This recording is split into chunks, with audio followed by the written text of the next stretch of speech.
Habíamos hablado la anterior clase el día de ayer acerca del sistema de distribución. Habíamos dicho que es un conjunto de piezas que regulan la entrada y salida de gases del cilindro. Habíamos hablado también del perfecto sincronismo que debe haber entre el cigüeñal para la apertura y cierre de válvulas, ¿ya? Para que éstas se produzcan en el instante preciso. Vamos a ver aquí un pequeño GIF del funcionamiento del motor Otto, ¿de acuerdo?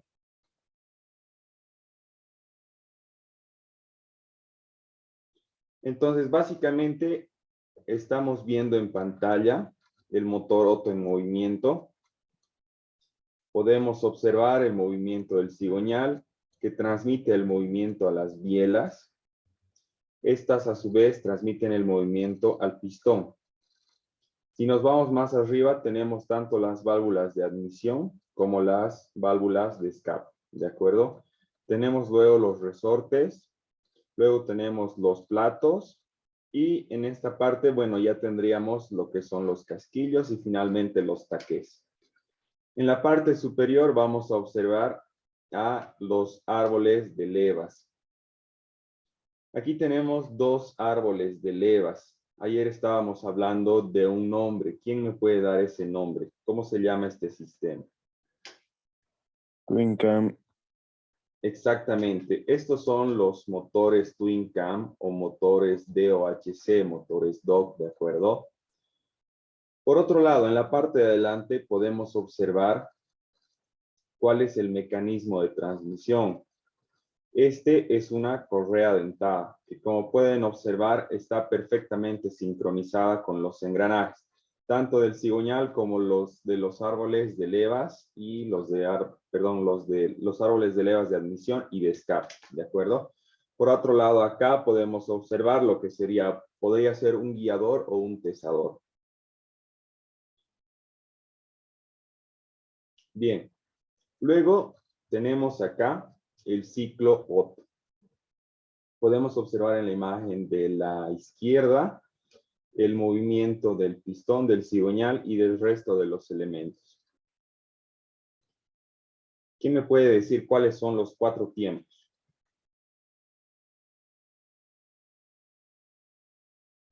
Admisión, explosión, escape y... No olvidé el otro. Compresión. Expansión. Compresión. Aquí está en la imagen de la derecha, fíjense. Entonces no es fácil, no es difícil, ¿no es cierto? Eso es lo que no tienen que olvidarse nunca. En primer lugar tenemos la admisión. El cilindro empieza su carrera, perdón, el pistón comienza su carrera descendente, o sea, está admitiendo la mezcla, está aspirando. Entonces, bueno, luego que le toca al pistón, le toca empezar a subir. Entonces ya está en la carrera ascendente. Por ende, está comprimiendo todo lo que va a estar en el propio cilindro, ¿no? Luego tenemos a la combustión. Ya tienen que acostumbrarse a llamar combustión en vez de explosión, porque hay una gran diferencia. Explosión, la explosión normalmente se llama cuando primero ocurre el sonido y recién el propio fenómeno, ¿no? Donde se queman bueno, se quema el combustible junto con el aire. En este caso estamos hablando, por ejemplo, de un juego pirotécnico. Esa es una explosión, o sea, primero es el sonido, boom, y de ahí recién ocurre la combustión de todos los elementos. Pero en cambio en la combustión es al revés. Primero ocurre la combustión y luego recién el sonido o directamente ya no hay sonido, ¿no? Entonces vamos a acostumbrarnos a llamar combustión, ¿de acuerdo? Entonces tenemos los ciclos de admisión, compresión, combustión y escape. Bien. Tenemos en la imagen de la izquierda, habíamos dicho, los 4 tiempos, que son las etapas del motor Otto. Y en la imagen de la derecha tenemos el diagrama de trabajo. ¿Quién me puede decir cuánto es la presión de admisión?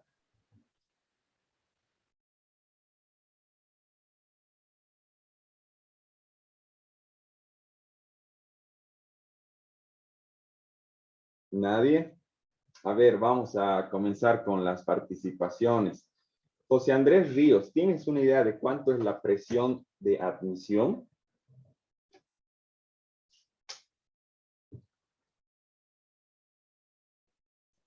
Buen día. La verdad que no, no estoy seguro. Ya, de acuerdo. ¿Alguien que tenga alguna idea? ¿Puedes repetir la pregunta, Lice? ¿Cuánto es la presión de admisión?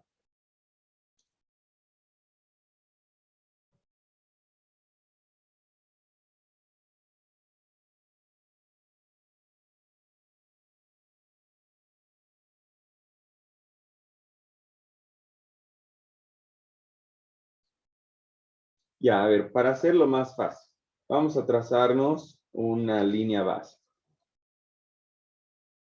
Esta que tenemos acá, ¿qué es? ¿Qué significa esto?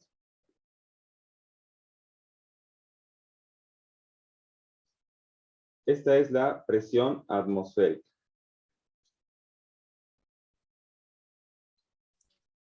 14,1 creo que es Lice. Ya, pero en este caso vamos a trabajarlo en bares. ¿De acuerdo? Entonces no se tienen que olvidar que la presión atmosférica, es decir, que la presión que nosotros tenemos en el medio ambiente es un bar. Entonces, para que haya succión, esta presión tiene que ser mayor o menor. Mayor. Mayor. En realidad tiene que ser Es menor, Lice. menor, exactamente. Miren el gráfico acá. Tenemos acá la presión atmosférica y para la admisión, la presión comienza justo por debajo de esta línea.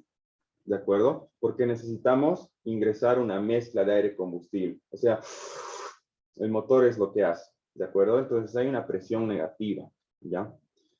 Luego tenemos la carrera de compresión. Los que alguna vez han estado participando, bueno, los que ya tienen prácticas probablemente en taller, o alguna vez han comprado un vehículo, han debido escuchar que siempre se habla de la presión de compresión, ¿de acuerdo? Esto porque de alguna manera te da una pauta del estado del motor. Ustedes tienen que saber que la presión de compresión no es concluyente, ¿ya? Yo no puedo asegurar que ese motor está en buen o mal estado en función a mi presión de compresión, pero es una prueba que nos va a dar una buena pauta. ¿Quién sabe más o menos cuánto marca la presión de compresión? 120, lo normal, ¿no? O sea, de 120 para arriba. Muy bien, Jesús. Jesús Rodríguez. Bien. Comentarles de manera general que los motores en la actualidad marcan una presión de compresión mucho más elevada que los motores antiguos. ¿Y esto por qué habíamos dicho? Porque son motores que tienen tolerancias mucho más reducidas, ¿de acuerdo? Entonces estos motores pueden generar más compresión. De forma general, los motores, cuando están nuevos, por así decirlo, pueden marcar entre 150 hasta 160, pongámosle, ¿no? Pero ¿de qué unidades estamos hablando? Estamos hablando de los PSIs. Ya no se tienen que descuidar de las unidades, siempre es muy importante. Hablar de libras, cuando estamos hablando en unidades de presión, es lo mismo que hablar de PSIs, ¿de acuerdo? ¿Qué significa PSI? Significa pounds per square inch. Eso es en inglés. Entonces, PSI es esa abreviación, es lo mismo. Libras o PSIs, ¿de acuerdo? Entonces, cuando el motor, por ejemplo, ya tiene 140, 130 PSI en la presión de compresión, podemos afirmar todavía que ese motor está en buenas condiciones, ¿de acuerdo? Es probablemente debido al desgaste natural que la presión de compresión ha ido reduciendo. Cuando el motor ya tiene una presión de compresión que está entre 110 a 100 PSI o menos, entonces ya podemos afirmar que ese motor está con cierto tipo de desgaste. Ya puede ser, uno, que haya desgaste entre el pistón y el cilindro, y por eso haya una baja presión de compresión, o puede ser que, por ejemplo, la presión de compresión esté escapando por alguno de los componentes. Puede ser que las válvulas, por ejemplo, ya no estén asentando de la forma correcta, que las anillas estén desgastadas, que haya fugas de compresión entre la culata y el bloque de motor por el empaque de la culata, ¿no? Entonces, todos esos elementos están sujetos al propio desgaste, ¿no? Eso es consecuencia del desgaste. Bien, entonces, algo más que aprovechando para comentarles. Nosotros tenemos, por ejemplo, vamos a dar el ejemplo de un motor de 4 cilindros. El primer cilindro me marca 130, el segundo 130, el tercero me marca 110 y el último 130. Yo puedo decir que ese motor funciona todavía, está en buen estado. Sí, profe. Sí, Lice. Ya, de funcionar, va a funcionar. Concordamos con eso. Sin embargo, cuando hay una diferencia de presiones entre los cilindros que es superior a 10 psi, podemos afirmar que ese motor no está en buen estado. Ya no podemos garantizar que ese motor vaya a trabajar durante un periodo largo de tiempo más. Hay que tener cuidado con esos motores, ¿de acuerdo? Yo sugeriría que ese motor, bueno, podría afirmar que ese motor va a trabajar durante un corto de tiempo más y luego ya necesita reparación. Acuérdense que se maneja un máximo de diferencia de 10 psi. ¿De acuerdo? Bien, luego pasamos a la combustión o ignición. Termina la combustión en este caso y luego tenemos la carrera de expansión, en el que el pistón vuelve a generar una carrera ascendente. No se olviden que el cigüeñal, por cada 2 vueltas que dé, los árboles de levas o el árbol de levas da un solo giro, ¿de acuerdo? El cigüeñal 2 y el árbol de levas 1. Esa es siempre la relación, 2 a 1. Bien, luego tenemos la apertura de la válvula de escape. Bien, ahora pasamos a la siguiente.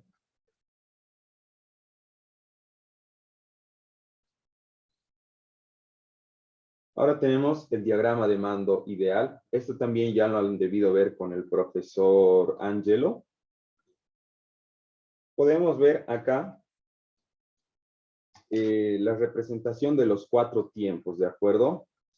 2 vueltas representan 2 giros completos que efectúa cada giro del cigüeñal, es lo que les acababa de decir. Admisión, luego tenemos la carrera de compresión, seguidamente tenemos la carrera de expansión y por último tenemos la carrera de escape. ¿De acuerdo? Pero este es el diagrama de mando ideal. Esto no sucede en realidad. Tenemos el diagrama de mando real, que enseguida lo vamos a poder ver. Bien, este es el diagrama de mando real, con seguridad que también lo han visto. En primer lugar, tenemos el adelanto a la apertura de admisión, que es esto que tenemos acá. O sea, fíjense, antes del punto muerto superior, la válvula de admisión ya está comenzando a abrirse. Estamos hablando de ¿cuánto? Entre 0 a 30 grados, ¿de acuerdo? ¿Por qué es muy importante hablar de los diagramas de mando? Porque cuando nosotros vayamos a sincronizar un motor, necesitamos tener bien en cuenta el funcionamiento de las válvulas, la sincronía que tienen estas junto con el árbol de levas y con el cigüeñal, ¿de acuerdo? Luego tenemos a la carrera de admisión. Ustedes ya la habían visto. Y luego tenemos un retraso al cierre de admisión. Este va entre los 40 a los 60 grados, ¿de acuerdo? Estos grados son relativos, dependen de las características constructivas de cada uno de los motores. Luego tenemos la carrera de compresión. ¿De acuerdo? Acá tenemos, justo en este punto que estoy señalando con el puntero, tenemos a la ignición. ¿De acuerdo? La ignición siempre en todos los motores se va a dar antes de que el pistón alcance el punto muerto superior. ¿Por qué? Porque los gases no combustionan de forma instantánea. Hay un periodo de tiempo que lógicamente estamos hablando de microsegundos, pero sin embargo hay un periodo de tiempo que tarda en combustionar la mezcla. Entonces, para evitar eso, adelantamos. ¿De acuerdo? ¿Quién me puede decir cuánto es el adelanto de encendido para un motor? Normalmente. Aquí tenemos un valor, pero este valor va de 0 a 40 grados, porque acá tenemos el efecto de los sistemas de avance del distribuidor. ¿De acuerdo? Pero para un motor normal a gasolina, ¿cuánto es el avance?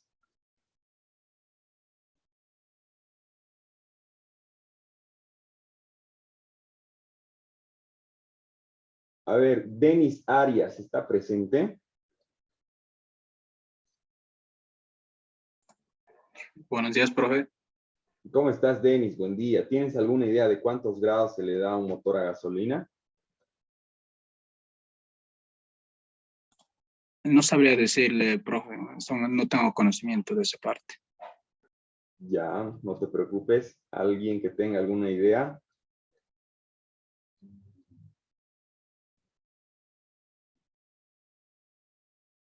Ya. Entonces, a ver. Un motor a gasolina necesita un adelanto de entre 15 a 20 grados, ¿de acuerdo? Para que la combustión, para que la ignición comience 15 a 20 grados antes de llegar al punto muerto superior. Cuando estamos trabajando con motores a gas, más adelante lo vamos a poder observar, que los motores a gas necesitan un adelanto superior. ¿Por qué necesitan un adelanto superior los motores a gas? Porque el gas tarda todavía más que la gasolina en combustionar. Entonces, para trabajar en un motor, tanto con gasolina como con gas, nosotros necesitamos de un componente que se llama el variador de avance. Cuando estén ustedes en cuarto semestre lo van a poder ver al variador, que es un elemento electrónico que te va a realizar el avance de forma automática. Cuando tú selecciones en el modo a gas o en el modo a gasolina, ¿de acuerdo? Esto les estoy adelantando un poco. Bien, luego del diagrama de mando, vamos a pasar a la clasificación de los motores. Bien, ahora vamos a comenzar con las participaciones. Vamos a hablar al azar, ¿de acuerdo? A ver, Johnny Fernando Vilca, ¿está presente?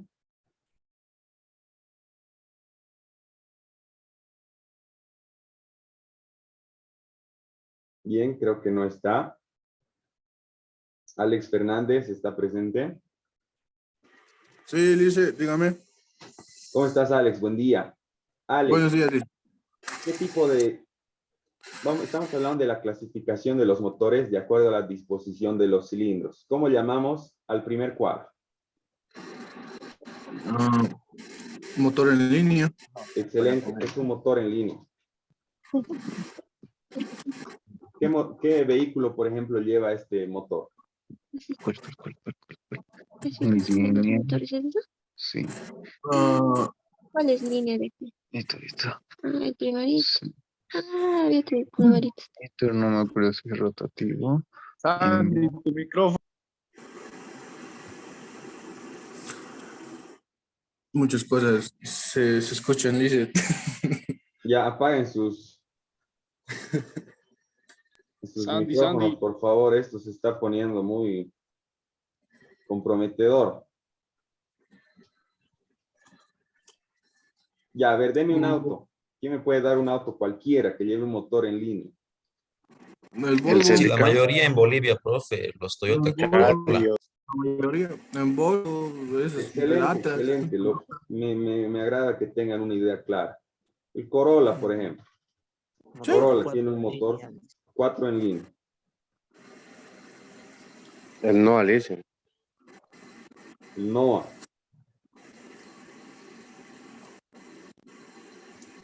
El Noah tiene un motor igual, 4 en línea. Una pickup, la Hilux, la Tritón. Adelante, José. A ver, tienes levantada la mano. Ay, perdón. Bueno, sí. Eh, se me fue la idea. Era, no sé, ACX. La mayor parte de los autos particulares en realidad son en línea. Sí, correcto, correcto. Para el Volvo estamos hablando de un 6 en línea, ¿de acuerdo? Para los bolos, para los camiones. Bien. A ver. ¿Quién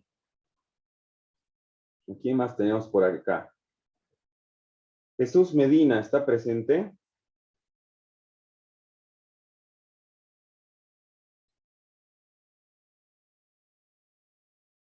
Bien, creo que no está.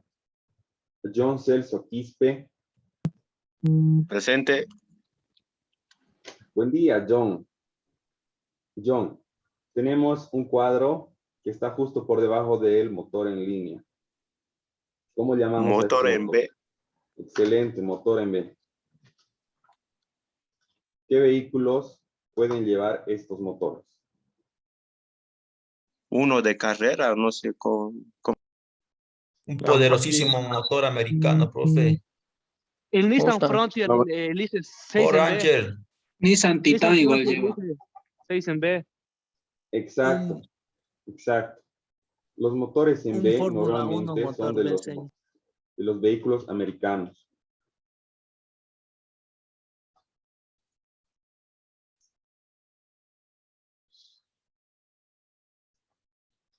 Los motores americanos, luego tenemos un V6. Bueno, también existen los japoneses que llevan, como la Pathfinder, por ejemplo.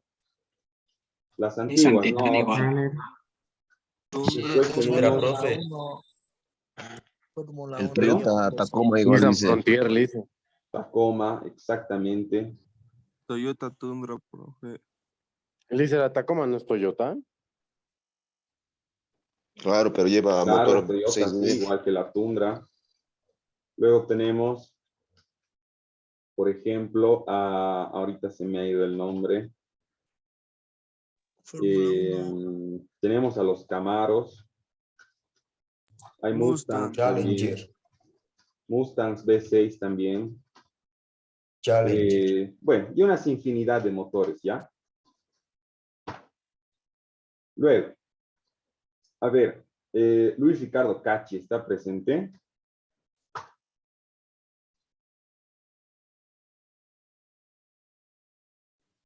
Sí, buenos días. ¿Cómo estás, Ricardo? Buenos días. Coméntame, Buenos días. por favor, si es que tú sabes cómo llamamos a los motores del tercer cuadro. Motores tipo estrella. En algún caso se los llama de estrella, estoy de acuerdo, pero normalmente se los llaman motores radiales. Ah, sí. ¿Dónde También encontramos radiales. los motores radiales? Creo que son motores para más para motores tipo aviación. Exactamente, tal cual. Entonces, ¿por qué en la aviación nosotros utilizamos motores radiales? Porque los motores radiales permiten ahorrar espacio. Si bien tienen grandes dimensiones, esas dimensiones no son longitudinales. Entonces, por eso tenemos los motores radiales en la punta del avión, ¿no es cierto? Posteriormente tenemos a la hélice. Bien, ahora pasamos al 4. Vladimir Olmos. ¿Está presente? Sí, Lice. Vladimir, buen día. ¿Puedes comentarme, por favor, cómo llamamos a los motores que tenemos en el cuadro 4? Bueno, yo lo conozco como los motores Boxer, Lice, que Exacto. mayormente están en los Subaru y las Petas. Muy bien, muy bien. Los motores Boxer o motores H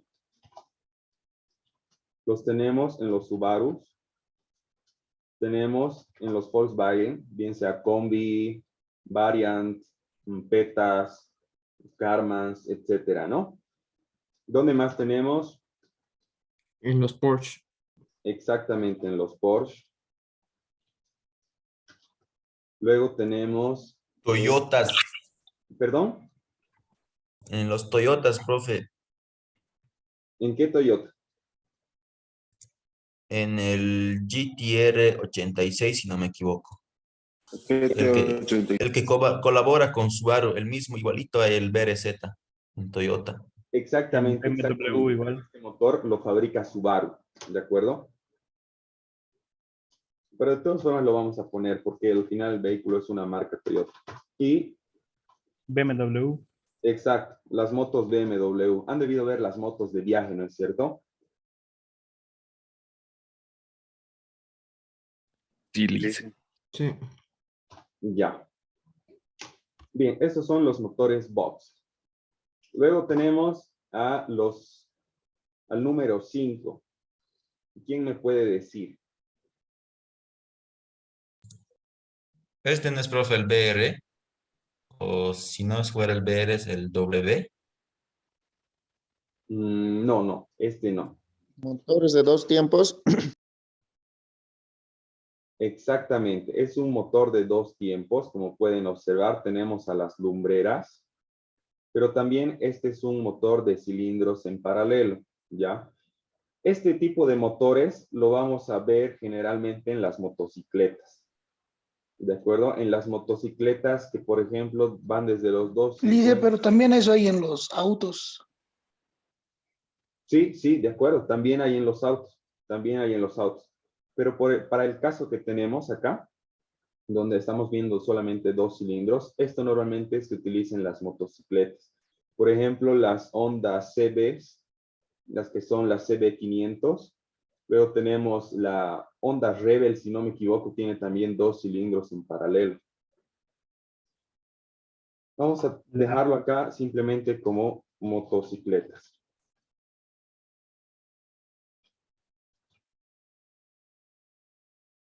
Finalmente, en el cuadro número 6, ¿quién me puede decir? Eso es de pistones opuestos. Exactamente. ¿Quién ha sido el tigre que ha dicho pistones opuestos? Blanco. Bien. Presente, Lice. Pistones Antesana, lice. Olmos, dice. ¿Dónde? ¿Alguien? Yo fui Lice Olmos. En los tanques de guerra, profe, bueno, en los antiguos, ¿no? Exactamente. Yo no he tenido la oportunidad de ver estos motores en otros vehículos que no sean los tanques. Probablemente haya, pero bueno, hasta donde sé, solamente los tanques antiguos llevaban este tipo de motores. Bien. Ahora vamos a hablar de los motores de encendido. Perdón, el orden de encendido. El orden de Falta un motor ahí. ¿Perdón? Falta el motor rotativo. Exactamente, falta el motor rotativo. El motor rotativo, bueno, no lo he querido incorporar porque no lo van a ver en los talleres. No tengan preocupación, no necesitan mucho profundizar en los motores rotativos. Los motores rotativos son prácticamente exclusivos de la marca Mazda, ¿de acuerdo? Entonces, cuando ustedes vean un Mazda RX-7 o un Mazda RX-8, sí van a poder participar con la reparación de esos motores rotativos. Hablando a grandes rasgos de los motores rotativos, si bien son motores que pueden llegar a revoluciones bastante altas, mucho más altas que los motores convencionales, estamos hablando de las 9.000, 10.000, 11.000 vueltas por minuto. Estos motores tienen la desventaja de que son motores poco fiables, en primer lugar. Y por otro lado, son motores que queman bastante aceite. Entonces, estos motores poco a poco van a ir desapareciendo completamente del medio. Ya y no creo que tengan la oportunidad de verlos. Si tienen alguna vez la oportunidad de conducir y verlos, excelente. ¿De acuerdo? Pero como son motores poco fiables, no creo que los vayan a ver. Pero muchas gracias por la aclaración. Bien. Entonces tenemos acá al motor boxer, que habíamos dicho que también llamamos motores H. El primero que tenemos acá es un motor de un escarabajo, de una PETA. También puede ser de una combi. Entonces es importante que ustedes sepan la numeración de los cilindros.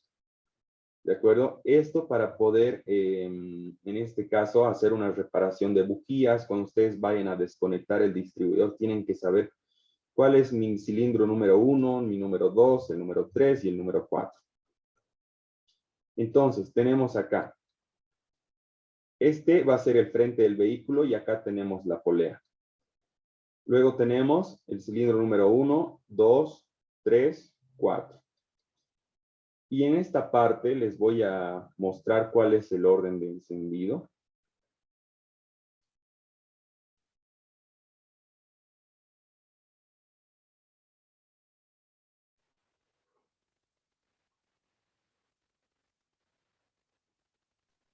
Tenemos acá. Observen. Siempre ustedes para poder realizar la conexión de los cables de bujía del propio distribuidor, tienen que observar si es que este distribuidor gira en sentido del reloj o en contra de las agujas del reloj. Esto es bien importante, ¿de acuerdo? No todos los motores giran en el sentido de las agujas del reloj. Más adelante vamos a verlo esto. En el caso de la PETA, esta sí gira con el sentido de las agujas del reloj. Entonces, observen la particularidad de estos